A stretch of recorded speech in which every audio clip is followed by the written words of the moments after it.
forward to making some Midjourney images today. I've been playing around with it for the last couple of hours of the last couple of days, and it's been fun.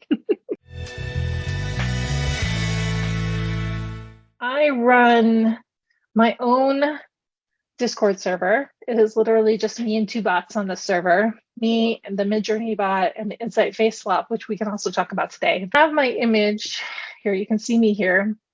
The image that is on the website for me, right? I've made a lot of website images on the Future Fiction Academy website. But there was when we all made images of ourselves to put on the About page, I made this image. And I felt like it was close, kind of, right? It's kind of close. It's not really that great. So I took that today and I did a face swap with the Insight FaceSwap. I pulled it out. So I uploaded an image, which I named Steph, and then I had it face swap with me here. And actually that looks pretty good, although it loses a lot of the Liechtenstein type styling that I had on the previous version, but it looks more like me. All right, so billionaire man in a suit with a brunette in a red dress, dark background, dramatic lighting. And let's see what that gets us started with. Now, most book covers are, 6:9, which translates to 2:3 aspect ratio. So I'm going to go with that. Let's do that while that one's thinking. I'm going to start another one. Imagine prompt or human romance. Oh, okay, that sounds like it might be fun too. Okay, so,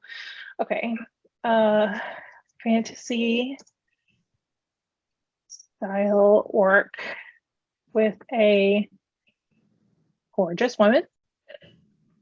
We'll do that. We'll do that pairing. I haven't seen women orcs with men yet. Maybe that's something somebody needs to do. Posed in a battle scene and see where that gets me. I like to start somewhere and go from there.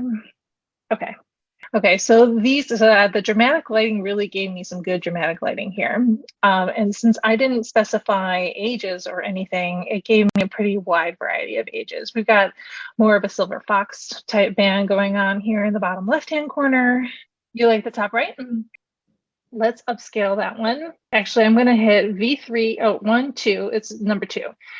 So it goes 1, 2, 3, 4 on the image, okay? So I'm going to actually make some variations on number 2 and see what we get. And I'm going to upscale it, which means you get like the bigger version of it. That's fun. Let's look at these images that came up for the Battle Hearts. I did not specify that she should be human. So a couple of these gave me a sort of woman orc, which is kind of cool. Let me redo that prompt and specify human woman. Let me see, actually, do I want to just hit reroll? Yes, fantasy style orc with a gorgeous human woman posed in a battle scene. I'm going to say daytime, just to make sure that we get plenty of light. Submit that, let that go. So this is pretty good. I feel like his face is a little weird up against her face, but what we can do is we can start playing around with some of these buttons on here, right? Okay, so now that I've upscaled the image, I have buttons that are available to me. We have make variations, remaster, zoom out by 2 times, zoom out by only 1.5 times. Then there's a custom zoom feature, and make square. Make square only shows up on images that are not square. So if I were to click on this, it will make a square image out of this, and it will determine what is on the edges of this image. These buttons here, the left, right, up, and down arrows are for the panning feature, which we can try right now. Let's say that they were your book cover, okay? So maybe you have your author name up here, maybe a title down here, and you wanna expand this image so that you can get a wraparound paperback cover, okay? So let's expand it out to the left. Sorry. All right, so this was the make square. It basically just added some black along the outside because it's such a dark image anyway. Not that big of a deal. Let's look at this one. Came back with, okay, gave us more human women this time. Actually, this one's really dramatic. Look at that. I'm going to upscale that one. Take a look at it. And then I'm also going to upscale this bottom right one. Oops. This image is really, really dramatic. And I kind of wonder what else is in this image besides these people. So we're going to zoom out and see what else we can find in this image. Oh, see, now if you zoom out, we're getting more of the battle scene, which might be better for a book cover, right?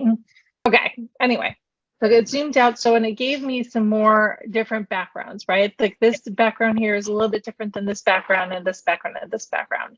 So in a way, this zoomed out version might be better for a book cover because now we have actual room around this couple where we could put, you know, a title. Choose one of them.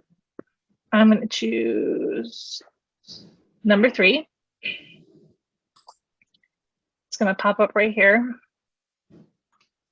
Okay, so this pan left here, which finally showed up, it actually put another person in the other side, which is super interesting. Like, where did this person come from when we pan left? I bet you if we choose one and we pan left again, we might get another person over there. So here's the upscaled version of this. And we pan left on this one, we should get some interesting other parts of the battle scene over here. I think we're about to get some boobies, which doesn't happen very often. Yeah, kind of. Usually Midjourney censors itself and doesn't allow any kind of nakedness, or at least like close to real nakedness, right? Sometimes we get some very slim fitting stuff. So this is interesting. They've added in some other people here, right? Now, panning does change the aspect ratio. So what you're going to want to do is bring them over into Photoshop or your other image editing suite of tools that you may be using. So like Gigapixel, I think Topaz is another one, but there are other ones built into tools like Pixelmator and Photoshop where you can take your image, which may be like a 72 DPI image, and make it like closer to 300 DPI, which is what you're going to need for print anyway. So you're going to want to bring it into Photoshop, upscale it to a bigger DPI, and then play with it from there. This is the direct result and work out of our lab sessions with Future Fiction Academy. If you'd like to sign up, the link is in the description. 8 times a week, we are getting together with the top authors using AI, and we are solving all of the problems for our members. So any questions they have about editing prompts or writing new material with AI, and what does that look like for the human to write with AI? So I hope you enjoyed this video, and stay tuned for more. Good luck with your writing projects.